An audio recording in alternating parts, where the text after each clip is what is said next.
పడి బొక్కలిరిగినా తిరిగి బుద్ధి రాలే. బీఆర్ఎస్ పై సీఎం రేవంత్ ఫైర్. నెల రోజులైనా కాకముందే కాంగ్రెస్ హామీలపై పుస్తకాల చెరుకు తోటల్లో అడవి పందుల్లా రాష్ట్రాన్ని దోచుకున్నారు. లోక్సభ ఎన్నికల్లో టార్గెట్ 17 సీట్లు, కనీసం 12 గెలవాలి. కిషన్ రెడ్డికి ఆదాయం తగ్గిందనే కాళేశ్వరంపై సిబిఐ ఎంక్వైరీ అడుగుతున్నారు. నేను అడిగినప్పుడు ఎందుకు విచారణ చేయించలేదు? బీజేపీ బీఆర్ఎస్ రెండు పార్టీలు కాళేశ్వరం పేరుతో దోచుకున్నాయి. పిసిసి విస్తృత స్థాయి సమావేశంలో సీఎం కామెంట్లు. కాంగ్రెస్ వచ్చాక స్వాతంత్రం వచ్చిందని ప్రజలు ఫీల్ అవుతున్నారు. బట్టి విక్రమార్క. నేను అడిగినప్పుడు మీకు సిబిఐ ఎంక్వైరీ ఎందుకు చేయలే? అప్పుడు రాష్ట్రంలో ఎవరున్నారన్నా? రాష్ట్ర ప్రభుత్వంలో ఎవరున్నారు? నువ్వు ఇప్పుడు రాయి.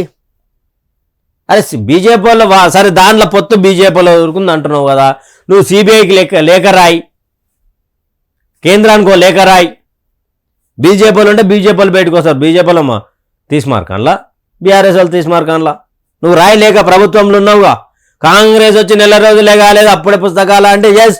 రైతు బంద్ ఏమైందన్నా? రైతు బంద్ ఏమైంది? 6 గ్యారెంటీల పేరు మీద కాలయాపన చేస్తున్నావు. అందరికి అర్థమైపోయింది ప్రజలకు. అది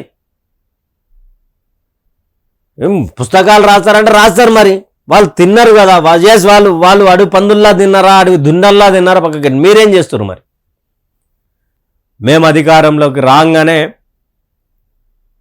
9 తారీఖు రైతు బంధు పడుతుంది ఫిక్స్ అని చెప్పినావా? మరి ఎందుకు ఇంకే ఇక్కడవా? కాళేశ్వరం పేరుతో దోచుకున్నాయి. మరి దోచుకున్నారు కదా, నువ్వు రాసినాక కాళేశ్వరం ఎవడు కట్టి కాళేశ్వరం దోచుకున్నారు. కాళేశ్వరం పేరుతో బీఆర్ఎస్ దోచుకున్నది, బీజేపీ దోచుకున్న ఆరోపణలు. కాళేశ్వరం కట్టింది ఎవడు? కాంట్రాక్ట్ ఎవడు? ఆ కాంట్రాక్టర్ ఎవరో ఆయన పేరు చెప్తలేరు. ఏ పత్రిక రాసుకుంటా వస్తలేదు. ఎవరైతే కాంట్రాక్టర్ కట్టిండో ఆ కాంట్రాక్టర్ పేరు కనీసం లీడర్లు మాట్లాడతలేరు. ఎందుకని?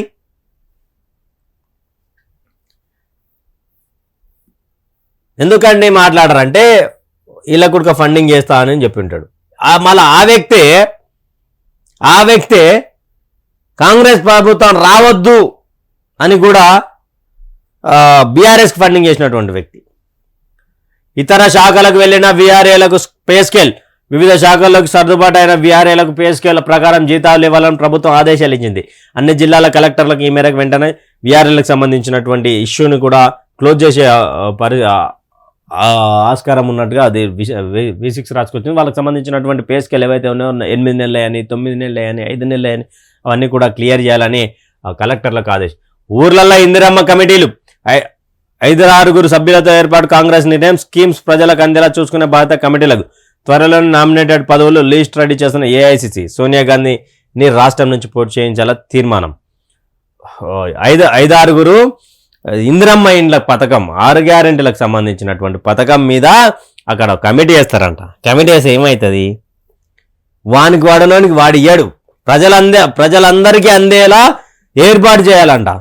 5 మంది ఉంటారు. ఆ 5 మందికి ఎవడో ఒకడు వాడాడు ఊర్లో. అంటే వ్యక్తిగతంగా ఎవడో ఒకడు వాడాడు. వాడు కట్టర్ కాంగ్రెస్ వాడైనా సరే. ప్రజలందరికీ కాదు, ఫస్ట్ నీ కాంగ్రెస్ వాళ్ళకి వస్తాయా ఈ పథకాలు? 5-6 ఉంటారు. 6 మందిలో ఎవరెవరు ఉంటారు? ఎవడైనా షోప్ టాప్ చేసుకున్నాడు ఉంటాడు, సోషల్ మీడియా ఒకడు ఉంటాడు, మండల్ లీడర్ ఉంటాడు, నియోజకవర్గ స్థాయి లీడర్ ఒకడు ఉంటాడు. వాళ్ళు ఉంటారు.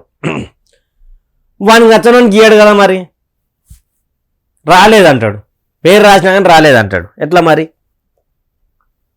అంటే ఇప్పుడు వానికి అట్టెట్లా ఇస్తారు కమిటీలు? సరే వేసిరు వాడికి, మరి వారి నిజమైన కార్యకర్త పరిస్థితి ఏంది? ఏ పార్టీ వానికైనా ఇస్తామన్నారు కదా, మరి టీఆర్ఎస్ అని పరిస్థితి ఏంది? బీజేపీ అని పరిస్థితి ఏంది? బీఎస్పీ అని పరిస్థితి ఏంది? సిపిఐ అని పరిస్థితి ఏంది? చెప్పురు మరి, అది చెప్పాలే కదా. ఇవన్నీ కమలు కానివి అన్నీ. సోనియా గాంధీని రాష్ట్రం నుంచి పోటీ చేయించాలో తీర్మానం. ఆమె ఎక్కడైతే పోటీ చేస్తుందో వీళ్ళు గిర్మానం ఏముండదు. లొటపీసాడ ఆమెనే పోటీ చేస్తా అని చెప్తుంది. ఎందుకంటే ఆడ ఓడిపోయే ఛాన్సెస్ ఉన్నాయి.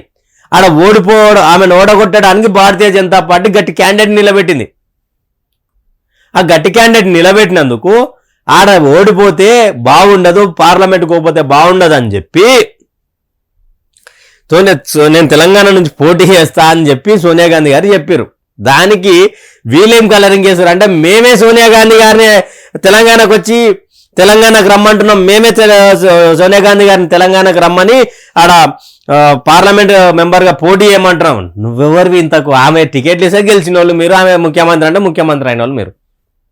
ఆమె తీర్మానం చేస్తారు.